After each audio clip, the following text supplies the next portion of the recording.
мешался, и они всегда идут без упереди. Поэтому можно сказать, что я не просто вырос, я с молоком матери впитал эту песню. И для меня сегодня большая честь познакомиться с вами. Вы знаете, сидеть с вами за одним столом. Спасибо большое, что вы пришли. Искренне говорю, я прям счастлив, что сегодня с вами здесь, в этой программе. Моя мама всегда любила и пела ваши песни. Ана жаңағы тәтті күндер әлі демекші, сен сол әннің тарихын білесің бе қандай? Енді аға оны барлық жерде айтып жүрсіз ғой, сіздің тойда алғаш рет шырқалғанның той жырына кішкене де болса сол тарихқа қарай көз жүгіртсек. Біздің тойда айтылған деген аз болады.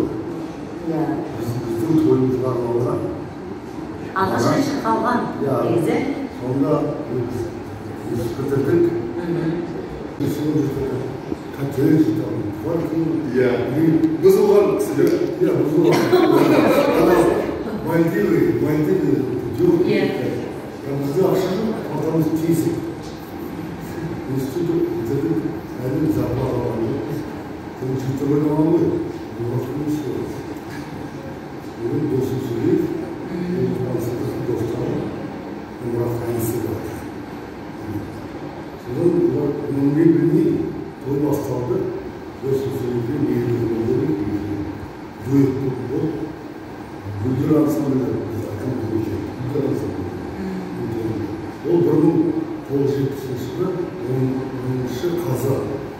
У нас, кстати, есть видео, давайте посмотрим. Да, давайте. Когда вы еще были на Москве.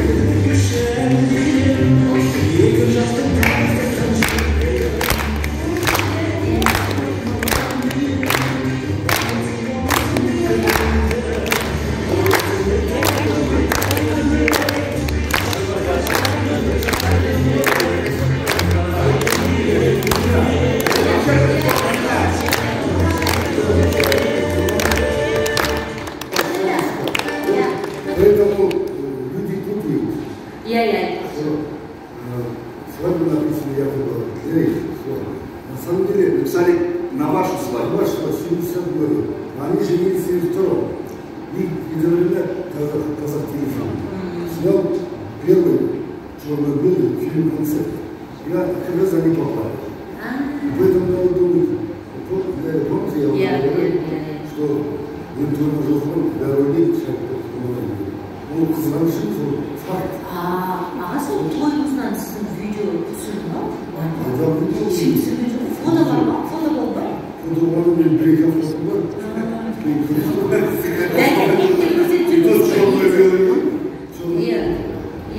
Соны сақтап қойды, мен өтіп, қарсылық жасап бір қойды. Айтпақ сол суретті келіп WhatsApp-қа бересің.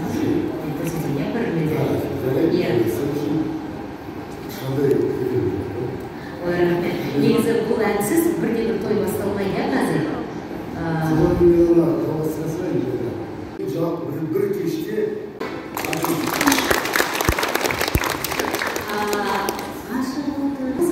мысалы, Қазақстанда тойдың қалай өтетінімізді білеміз, елімізде. Бәріміз білеміз осы жерде отырғандар.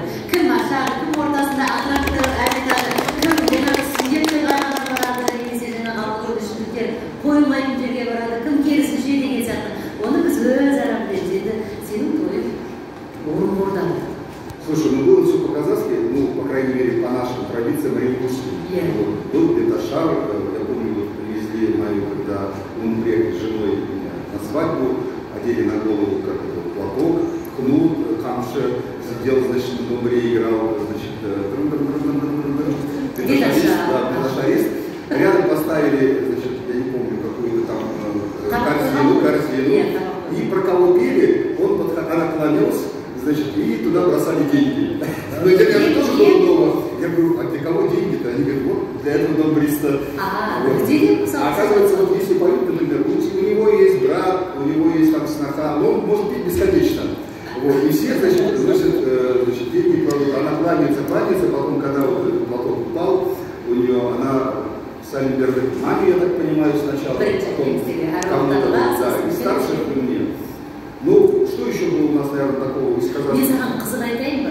Бізде сол Шашлык, кстати, когда конфеты. Тамақтың өзі қызық қой бізде. Енді жақсы біздің жігіттер айтып отырмын да, жетіскен ақшаны кім алады, қалай келіседі, бізде апгрейд болып жатыр ол жағы. Кому отдают? Иә. Да, у нас так. Келбезде қазір жаңа заң шығып жатыр. Көп жерде жаңағы келісімде жарсын бөліп болады. Жарсын бөліп болады. А енді кейбір жерде күйеу қойып Позже могут да твои. Тоже это что? Конечно, песни, что ли? Да, с этим начали. Ну, я же с этого начал. Матери была свадьба без вашей песни. Ну что вы? Ваша песня благословила очень миллионы казахов, и не только казахов, но и всего мира. Спасибо вам большое. Всех казахов, кто на вашей песне вырос и женился по вашей песне.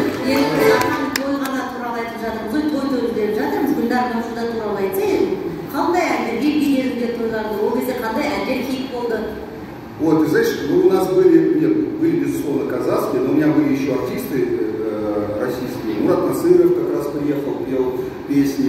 Были ребята из группы «Астудио». Диана Гурцкая, кстати, приехала, там тоже прыгала, потом все писали, слушай, она, наверное, зрячая, надо мочкать, значит, ее за руки держали. Лада Дэнс, ну, в те времена, 20 лет назад, было весело. Но единственный был, конечно, момент, что приехало уже много музыкантов, артистов, а у меня свадьба была безалкогольная.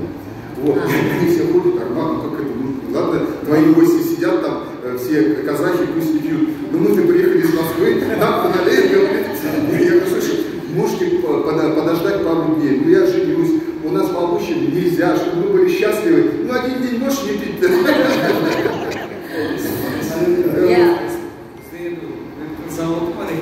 Пусть свадьба будет естественной, эмоции,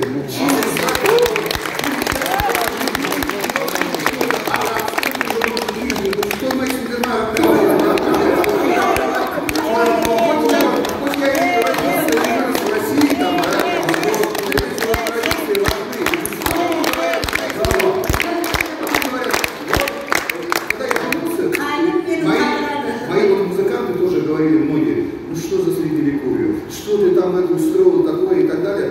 В результате, вот сейчас 20 лет прошло, когда я с ним вижусь, он говорит, слушай, как оказывается ваша традиция, какую играет роль? Мы, говорит, уже по 10 раз развелись, куча жен, куча детей, ты 20 лет живешь с женщиной, которую нашла тебя твоя мама, и причем была с вами без алкоголя.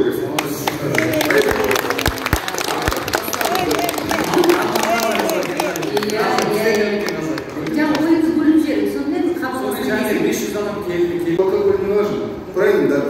Поэтому предлагаю спеть песню, да, за нашим столом. Мурат, маэстро, начинайте. Той же. Как вы сейчас говорите, бесплатно читаете?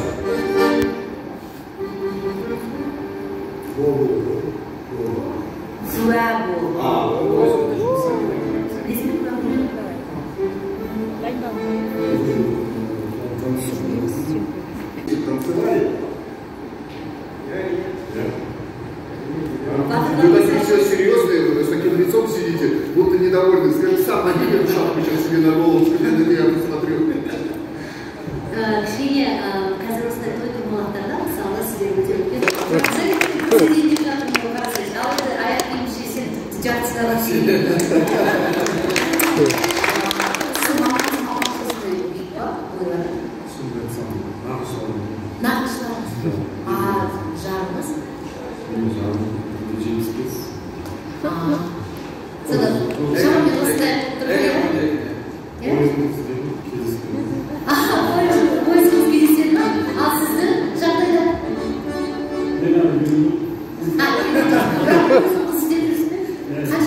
көрмей жоға жатыңдар. 170 насып береді.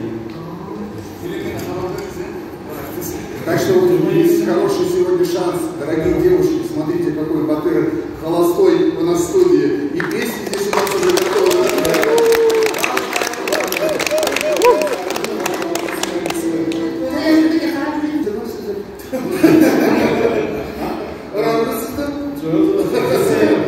Один раз когда сразу летишь наверх, да? Көп жағдайда киноға шақырады осындай түсірілімдерге, иә, той томалақтарға, иә, сіздердің өзі күлмей олар.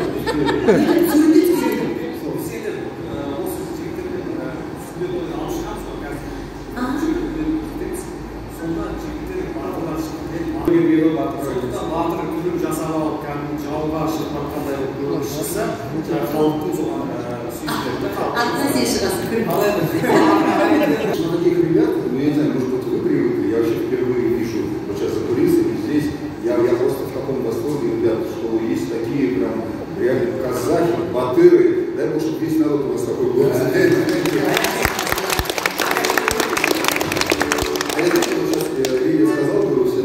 Я иногда какие-то крупные словечки, с одной стороны, мне кажется, по незнанию до конца языка, это меня не красит. Вот хотел с вами посоветоваться, знаете, ну спросить, вот когда говорят, это группа или нет, вот говорят, менің қатыным, или сен қатыным не жандармысың, вообще, қатыным, вот мама моя все время говорит, қатындағы бар демалысқа. И я говорю, мама, это разве не грубо? Она говорит, жопа, это литературное слово, қатыны, хану, что так можно? Почему здесь, когда я говорю қатыным, все говорят, вот я говорю, и қатыным утащишь? Она говорит, Арман, это грубо. Как вы своих жен называете? Вы говорите, я қатыным. Куда хотят? Жігіттер бойындағы жерді қатындай сөйлейді.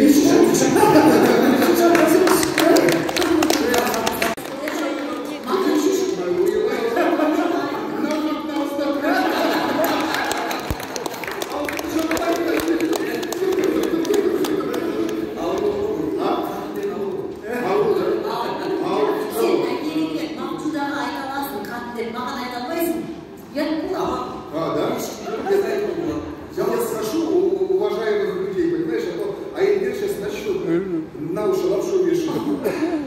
Короче, ребят, нужно, как говорить, был одна, был моя. Был моя. Тогда извини, пожалуйста. Вот завтра меня увидят казахи на улице, скажут, да этот невоспитанный Арман, вот, хотя бы литературные слова же, правильно? Нет, негізі үлкеністер енді сенің анаңның айтқаны орынды, саған айтып отыр ғой, сенің келіншегіңе қаратып айтып отыр. Еркелетіп отыр бір жағынан, енді бірақ былай көпшілік ортасында тіпті ешкімге олай айтпай. Қазір керісінше, сен кешірім сұрағаннан кейін жаңағы чип-чип келіп қалды, осы төрге Асқатты шақырсақ деп отырмыз, сол әнді орындауға кішкене енді саған иә, саған сюрприз болсын. Сахна төрінде Асқаттан.